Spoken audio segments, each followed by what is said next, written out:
dignitaries on the dais, participants, good morning to you all.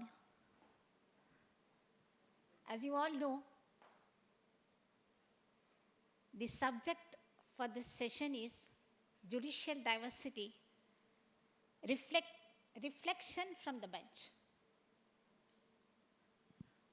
At the first and foremost thing which we want to know is what is judicial diversity. Judicial diversity refers to the representation of diverse backgrounds, experiences, and perspectives within the judiciary, aiming to ensure a more inclusive and representation system of justice. Examples of diversity, it can be as under. Just I am giving illustration, it's not exhaustive. Gender, race and ethnicity, socio-economic background, disability, and so on. Now our focus today is on this gender, that is securing equal inclusion of women in the higher judiciary in promoting equal justice. The statistics has already been brought to your kind notice by the panelists. That is, the share of women in the higher judiciary is only 14.27%. 109 out of 764 judges. In 8 courts, the number of women judges is limited to just 1. High Court of Uttarakhand, Meghalaya and Tripura have no women judge. Allahabad High Court has only 2% of women judges. Currently, 1 woman Chief Justice serving in the Gujarat High Court. According to my statistics collected, from 1950, only 11 women judges have been appointed till now as judges of the Supreme Court. In 75 years, only 1 woman justice has been elevated from the bar to the Supreme Court. That is Justice Indu Malhotra. With Justice Bela Trivedi set to retire on June 9th, 2025, the Supreme Court will be left with only 1 woman judge, Justice B.V. Nagaratna. This highlights the lack of female representation at the highest level of India's judiciary against the sanction strength of 34.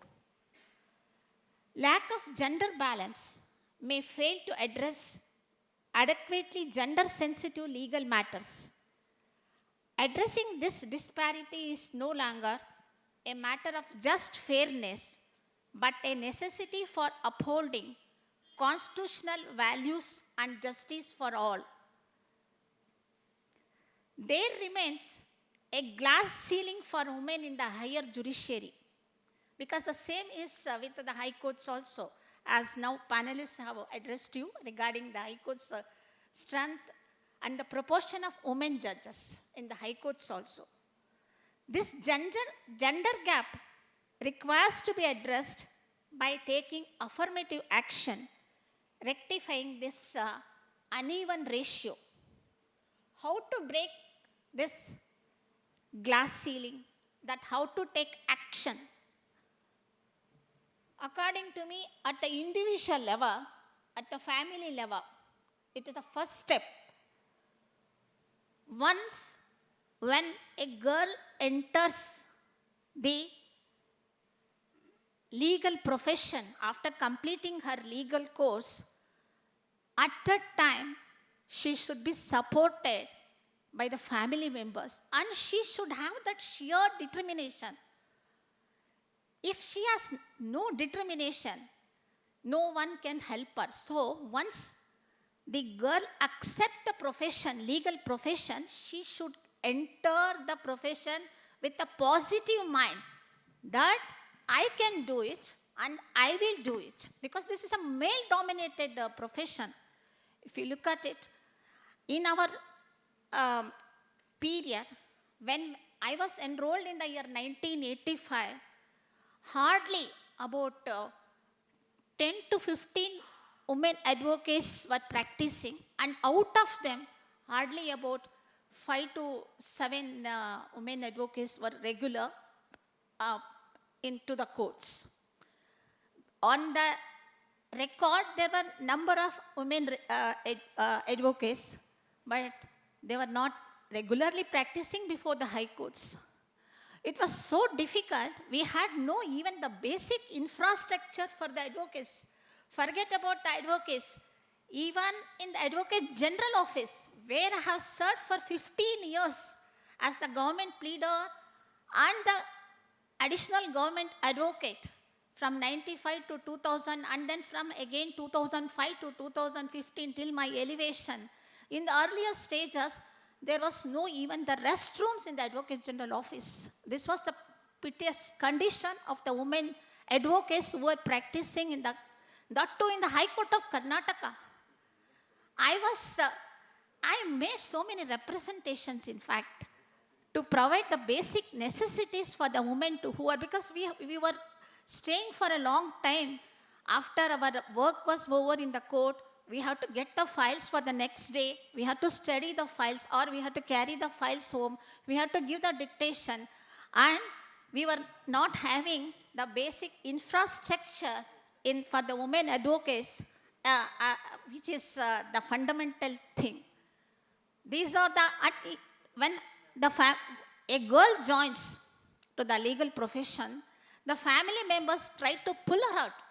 No, this is male-dominated profession. Why you want to go and join there? It is very tough profession. You have to work for a long time. You cannot devote your time to the family. Who will look after your child? Who will look after your family and the husband? So they try to pull the women from going further in the profession, especially for the first generation women advocates. If it is, they are coming from the family with the background of the advocates, at least the girl will get some support.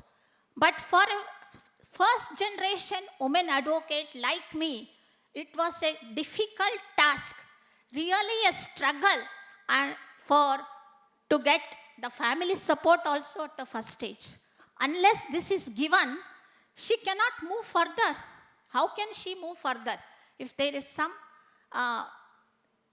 hesitation from the family itself for her to proceed further.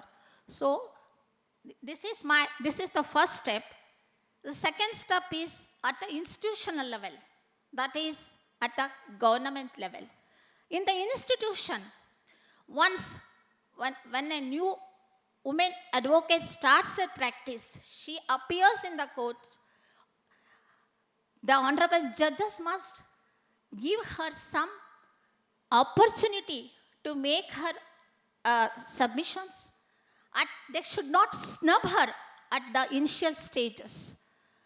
Like that, even the colleagues, the bar, should give some encouragement to her.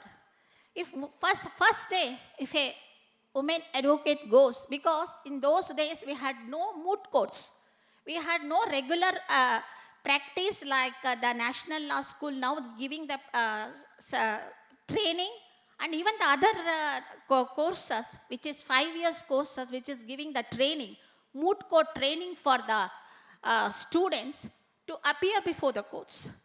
In those days, if a woman directly after enrolling herself, if she appears before a court from the chamber of a senior counsel or from her own office, really it is something great achievement for her, and she may be lacking in her performance on the first day. So don't laugh at her in the first day. Now the things have changed. Now the candidates, the students, they are all well trained in their schools, that is the national law schools, and they got this training. But even if they're not coming, they're not having this training. They're coming from 3 years courses also, or without any background also. So don't discourage her at her first appearance or even subsequently also. Proper guidelines at the entry level is a must. Then at the societal level, the third step is the societal level. In the society must think that women also is capable of delivering the results, the things. So they should have that confidence in the woman advocate. She is not just Justice Mukta Gupta discussed. It is not only the matrimonial cases or some cases she is not capable of handling. She can handle even the constitutional matters, even the taxation matters. I was handling the taxation matters. I was the government advocate for the state government for many years. So once that opportunity was given to me, I was able to come up. Without that, it was very difficult for me. I would not have dreamt about standing before you as the retired judge of the High Court of Karnataka. I should express my gratitude to the Commercial Tax Department, which has given me the scope and all the opportunities for many years, more than nearly. I was the government advocate and the government freedom for the Commercial Tax Department nearly for 15 years. Whichever the government comes, I was retained in that department as the government advocate. That was the kind of encouragement I got it from the department. So this is the third step. Then these leadership roles, pay gap, unconscious bias, such issues called this rectification and modifications. I concur with the suggestions now already given by our panelists, but still I repeat it for my satisfaction. For the gender diversity quota, I agree that at least there should be some reservation on this gender diversity quota. 1/3 should be reserved for women in government panels as well as the private sectors or the departments or the establishments run by the governments also. Merely recognizing and providing this 1/3 reservation in this government departments is not suffice. Her talent, her merit has to be recognized and identified at the earliest opportunity, so that if she is elevated at an earliest age, she can come up in the ladder. So that meritorious advocates, women advocates, even they are given this reservation and they are now appearing before the courts under that quota, the recognition is required for her. Then encourage women at the bar, provide infrastructure and policy support. Courts should have women-friendly infrastructure, separate restrooms, childcare facilities, and safety measures. Mentorship programs for young female advocates. Bridging the gap requires a collective effect from the judiciary, government, legal fraternity, and society. The latest judgment of the Supreme Court in the case of Aditi Kumar Sharma versus State of MP and others, and Sarita Chaudhary versus High Court of MP and another 2025 Live Law Supreme Court 261, delivered on 28 February 2025, throws the light on this subject. This is the answer actually to all our discussions and the suggestions. I would like to quote para 17 of that judgment, authored by Justice B.V. Nagaratna from the Supreme Court.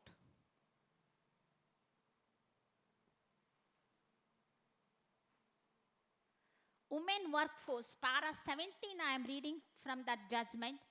Women workforce, women in the Indian judiciary. You know that Justice B.V. Nagaratna is the first female advocate appointed from the bar in the Karnataka, and I am the second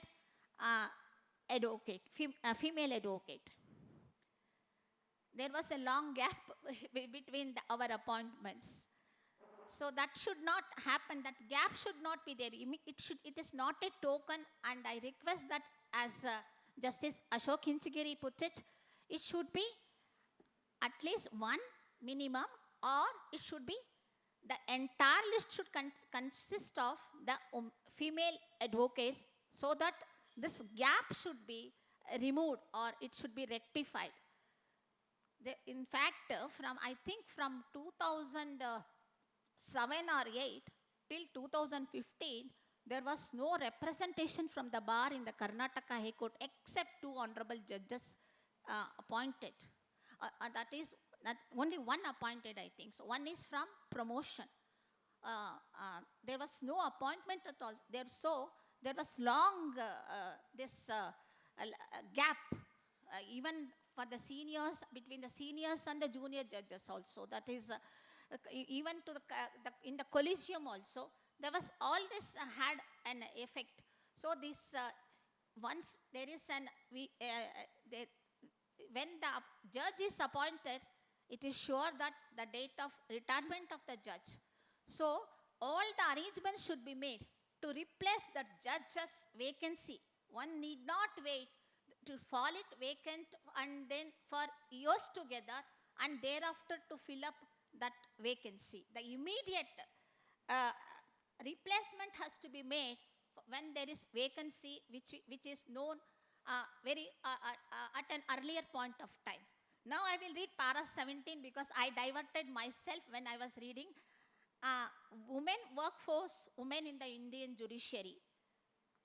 Para 17, to holistically understand women's effective participation in the judiciary, it is important to look at 3 main phenomena. Number 1, the entry of women into the legal profession. Number 2, the retention of women and growth of their numbers in the profession.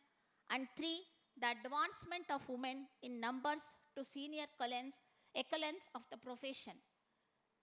17.1, many have stressed that increased diversity within a judiciary and ensuring judges are representative of society enables the judiciary as a whole to better respond to diverse social and individual contexts and experiences. It is a recognition of this fact that a greater representation of women in the judiciary would greatly improve the overall quality of judicial decision making, and this impacts generally and also specifically in cases of affecting women. Advancing women's greater participation in the judiciary also plays a role in promoting gender equality in broader ways. Female judicial appointments, particularly at senior levels, can shift gender stereotypes, thereby changing attitudes and perceptions as to appropriate roles of men and women. Women's visibility as judicial officers can prove the way for women's greater representation in other decision-making positions, such as in legislative and executive branches of government. Higher numbers and greater visibility of women judges can increase the willingness of women to seek justice and enforce their rights through the courts. Article 10 of the International Covenant on Economic, Social and Cultural Rights states that special protection should be accorded to mothers during a reasonable period and before and after childbirth.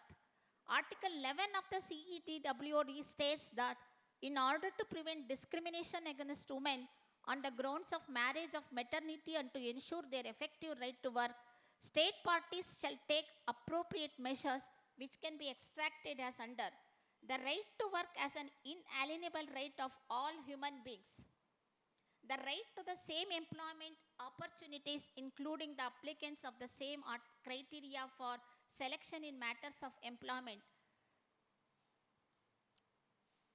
the right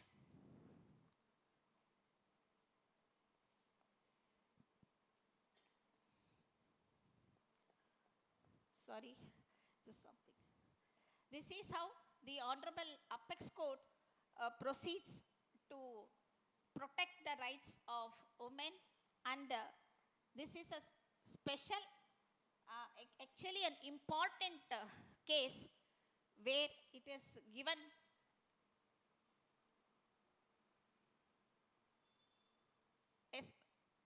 an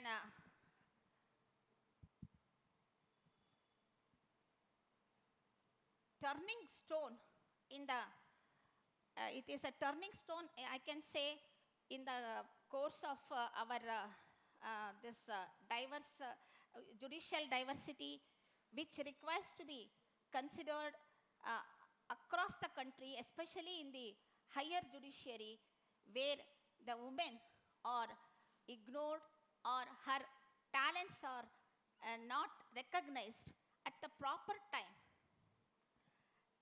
So the right to the same employment opportunities, including the application of the same criteria for selection in matters of employment, the right to free choice of profession and employment, the right to promotion, job security, the right to equal remuneration, the freedom from discrimination or equal protection of the laws during pregnancy and maternity of a woman are precious rights for women workforce. If pregnancy results in the birth of a child, it brings not only joy to the parents of the child, but also a sense of fulfillment to the young mother. On the other hand, a pregnancy miscarriage has deep physical, mental, and psychological after effects on a woman. Miscarriage is generally defined as a loss of pregnancy before viability. Psychological consequences include increase in the risk of anxiety, depression, post-traumatic stress disorder, sometimes leading to suicides. Recurrent miscarriages leads to obstetric complications and long-term health problems. Although there is varying amount of physical after effects, including backache and abdominal pain involved in miscarriages, the psychological and social effects may be more severe and long-lasting. A miscarriage affects a person's identity, leading to disappointment and challenges to mother identity and role, stigma and isolation. So, like this, the Honorable Court has proceeded to safeguard the interest, the motherhood, the problems of the women judges, where this women, whether the judges, whoever it is in the civil, in the district courts and the civil courts, a target is fixed for them to, unless they reach the targets, then their appointment, their ACRs are not to the benchmark, and it requires to be considered at the time of her elevation also. So in that context, the Supreme Court has rendered this judgment, and this is a remarkable landmark judgment for the judiciary, where the woman, because of her nature, this is the nature, a nature's gift, what can be said, this motherhood and the pregnancy and all, where she is compelled to take a break, and she cannot work even for continuously for 7 years as submitted or considered by the panelists. So in that situation, what action to be taken and how it should be resolved?